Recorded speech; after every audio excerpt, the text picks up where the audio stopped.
बिहार के लिए नासूर हो गए। इतना बड़ा ठग फरेबी मंत्री रहते और नहीं मंत्री, कांग्रेस में भी ये रेल मंत्री थे। यह लड़ाई तो सिर्फ पप्पू यादव ने लड़ी। नमस्कार, आप देख रहे हैं न्यूज पीआर और मैं हूं आपके साथ रश्मि। बिहार का शेल्टर होम अक्सर ही बदनाम रहा है, अक्सर ही सुर्खियों में इसके कांड आते रहे हैं। मुजफ्फरपुर कांड का मामला अभी शांत भी नहीं हुआ था कि अभी एक और मामला निकल के सामने आ रहा है। पटना के गायघाट के शेल्टर होम से एक नया मामला निकल के सामने आया, जहां बच्ची ने सामने आकर अपनी आपबीती बताई। बच्ची ने बताया कि किस तरीके से उसके साथ शेल्टर होम में जो है वो अत्याचार किया गया, उसे जबरन जो है उससे सेक्स रैकेट में धकेला गया, शारीरिक शोषण हुआ। केवल वही नहीं बल्कि वहां मौजूद सभी बच्चियों के साथ ऐसा ही हाल किया जाता था। वहीं अब इस पे जाप सुप्रीमो पप्पू यादव ने एक बड़ा बयान दिया है। उन्होंने कहा है कि शेल्टर होम का मामला जो है वो सीबीआई को सौंपी जाए। जिस तरीके से मुजफ्फरपुर शेल्टर होम का कांड सीबीआई के पास है, सीबीआई इसकी जांच कर रही है, उसी तरीके से पटना के गायघाट शेल्टर होम का मामला भी सीबीआई को सौंपी जाए या फिर पटना हाई कोर्ट या सुप्रीम कोर्ट के पास भेजा जाए। क्योंकि अगर ये मामला कल्याण विभाग के पास रहा तो इसमें निष्पक्ष जांच नहीं हो पाएगी, क्योंकि कल्याण विभाग खुद इसमें संलिप्त है। आइए पहले जानते हैं कि पप्पू यादव ने क्या कुछ कहा है। शेल्टर हाउस सीबीआई कहां खो गई? सीबीआई बड़ी मछली तक क्यों नहीं गई? सीबीआई शेल्टर हाउस की देवरिया से लेकर के मुजफ्फरपुर 32 शेल्टर हाउस की कहानी कहां गुम हो गई? आईएएस ने कहा कि एक एक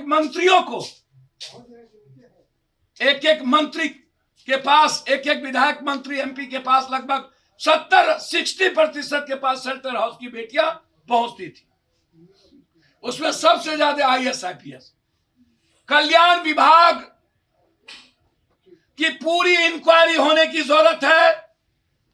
30 सालों से 40 सालों से जो कल्याण विभाग के पदाधिकारी और सेक्रेटरी हैं, उसकी संपत्ति की जरूरत है। सबसे ज्यादा भ्रष्ट कल्याण विभाग ने कमाया और बेटियों का इस्तेमाल किया, करवाया। क्योंकि शेल्टर हाउस में ना किसी के कोई मां है, ना पिता है, ना बच्चे हैं। हम मौन रहने वाले नहीं हैं। हम हाई कोर्ट से डिमांड करने जा रहे हैं कि जो सीबीआई इंक्वायरी कर रही है, गायघाट के मामले को भी उसके साथ अटैच करें। और हाई कोर्ट के जज के निगरानी में जैसे चारा घोटाला का निगरानी हुआ था, वैसे ही हाई कोर्ट की निगरानी में एक समय 6 महीना के अंदर शेल्टर हाउस में एक एक लोगों को उजागर करके चार्जशीट देकर के उसमें सजा करवाए। कौन कौन रसूखदार के परिवार, पूंजीपति का बेटा, आईएएस का आईपीएस का बेटा, एमएलए एमपी का बेटा शेल्टर हाउस में 12 बजे रात के बाद जाता है, या बच्चियां कहां कहां जाती है। शेल्टर हाउस की जांच तब तक निष्पक्ष नहीं होगी जब तक हाईकोर्ट या सुप्रीम कोर्ट के मुख्य न्यायाधीश, वर्तमान किसी न्यायाधीश के अंडर में शेल्टर हाउस की जांच नहीं होगी। क्योंकि कल्याण विभाग फिर उस बच्ची को वहां ले गया, टॉर्चर करके मार देगा, चीजें बदलवा देगी। कल्याण विभाग पूरा तरीके से उसमें इन्वॉल्व है। तो आपने सुना कि किस तरीके से पप्पू यादव ने इस मामले में जो है कई खुलासे किए। उन्होंने बताया कि आईपीएस ऑफिसर ने जिस तरीके से बयान दिए हैं, उन्हीं के आधार पे उनका ये कहना है कि गायघाट शेल्टर होम का मामला भी सीबीआई के पास जाना चाहिए, तभी इस मामले में निष्पक्ष जांच हो पाएगी। वहीं उन्होंने विशेष राज्य का दर्जा दिलाने के मामले में भी एक बात कही। पॉलिटिकल इवेंट्स क्यों करते हैं विशेष राज्य और विशेष पैकेज? यह लड़ाई तो सिर्फ पप्पू यादव ने लड़ी। हम मेरा चैलेंज स्वीकार करें दोनों आदमी, कभी लोकसभा के भीतर विशेष राज्य के सवाल पर और विशेष पैकेज के सवाल पर मंत्री रहते और नहीं मंत्री, कांग्रेस में भी ये रेल मंत्री थे, कोई एक बड़ा अभियान लालू यादव जी सदन के भीतर बिहार के सवाल पर जनता के सामने वो डॉक्यूमेंट लाए। फिर जब आज कुछ नहीं है तो ये बिहार की जनता के आंख में धूल क्यों झोंक रहे? इतना बड़ा ठग फरेबी, ये दोनों आदमी 16 साल 15 साल सत्ता में रह करके बिहार के लिए नासूर हो गए। आज जो लगातार विशेष पैकेज, विशेष राज, नीति आयोग, गरीबी, नीति आयोग पहली बार बिहार को गरीब प्रदेश नहीं कहा है। नीति आयोग बिहार को लगातार दुनिया का सबसे निचले पदान पर कहा है। हेल्थ में, एजुकेशन सेक्टर में, फूड प्रोसेसिंग में, फैक्ट्री में, इकोनॉमी, मानव सूचकांक में, पर व्यक्ति पर कैपिटा इनकम और पर्यटक में सबसे कम खर्चा पर्यटक में और फूड प्रोसेसिंग में भारत में और दुनिया में कहीं हुई है तो वो बिहार है। 16 और 15 सालों में दुनिया का और भारत का सबसे कम खर्चा करने वाला पर्यटक में बिहार और फूड प्रोसेसिंग में बिहार, जिससे हम सबसे ज्यादा निर्माण करते हैं।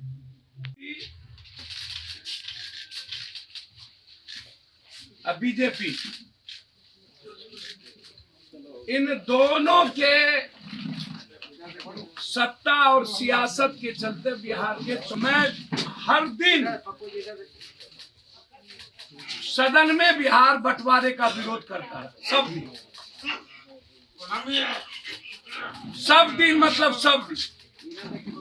सर प्लीज, कोई ऐसा दिन नहीं था जिस दिन बिहार बंटवारे के सवाल पर हम सदन बंद नहीं करते। और लालू यादव जी ने कहा कि हम लास्ट पर बटेगा बिहार बटे। किंग मेकर देवेगौड़ा गुजराल साहब को प्राइम मिनिस्टर इन्होंने बनाया। बिहार के लिए न तो विशेष राज ले पाया, न तो विशेष पैकेज ले पाया।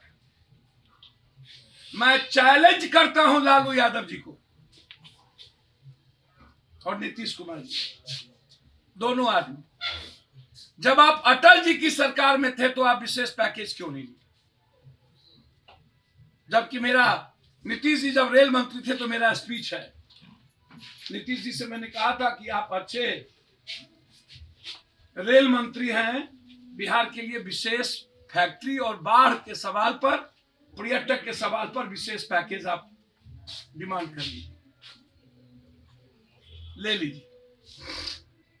हम नीतीश जी के साथ पूरी मंत्रिमंडल अटल जी से मिले थे, बिहार के जो मंत्री थे एमपी, विशेष पैकेज और विशेष राज के, लेकिन नहीं मिला।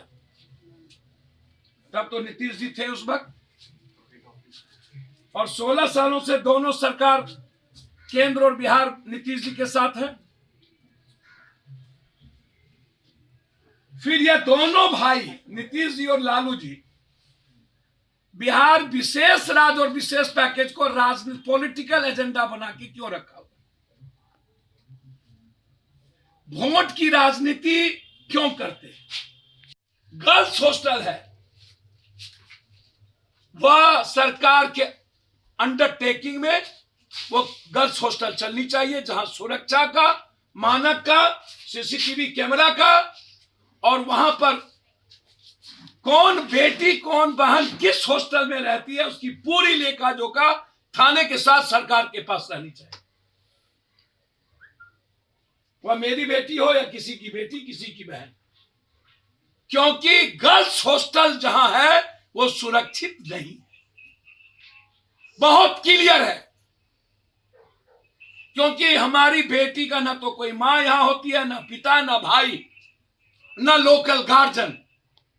फिर हम किसी प्राइवेट नर्स गर्ल्स हॉस्टल में बिना किसी के चारित्रिक certificate, character certificate, girls hostel के मालिक का पूरा सर्टिफिकेट कि उसको गर्ल्स हॉस्टल खोलने की इजाजत किस मानक पर मिलनी चाहिए, क्योंकि वो बॉयज हॉस्टल नहीं है। गर्ल्स हॉस्टल के अगल बगल मेरा मांग है कि बॉयज हॉस्टल नहीं होना चाहिए किसी भी कीमत। जब कॉलेज में और स्कूल में गर्ल्स हॉस्टल के अगल बगल बॉयज हॉस्टल नहीं होता है तो फिर शहर में क्यों? यह सिर्फ मेरा सवाल नहीं है, पूरे बिहार के हर घर की बेटियों का, जो पढ़ती है, जो बच्ची को पढ़ाना चाहती है, उसका सवाल। इसलिए मैं गर्ल्स हॉस्टल का मानक तय करना चाहता हूं, उसमें गवर्नमेंट इस प्रक्रिया को फुलफिल करे। जो घटना दोनों बच्ची के साथ हुई है उसकी इंक्वायरी एसआईटी से, कल हम उस बच्ची से मिलने गए। पहले भी वो लड़का बाजार में इन दोनों बहनों को घूर चुकी है, देख चुकी है, और वो लड़का साइको नहीं था, ड्रग्स नहीं लेता था, वो टेलीफोन से पहले बात किया है और सोची समझी साजिश के तहत ये घटना घटी। एसपी साहब से मेरी बातचीत हुई है, पूरी जांच चल रही है, 3 बार हम बात कर चुके हैं। बहुत बहुत धन्यवाद। और जिस तरीके से आरजेडी के राष्ट्रीय अध्यक्ष लालू प्रसाद यादव आजकल बिहार को विशेष राज्य का दर्जा दिलाने में लगे हुए हैं और इसकी बात कहते नजर आते हैं, उसी पर उन्होंने कहा है कि ये केवल दिखावा है।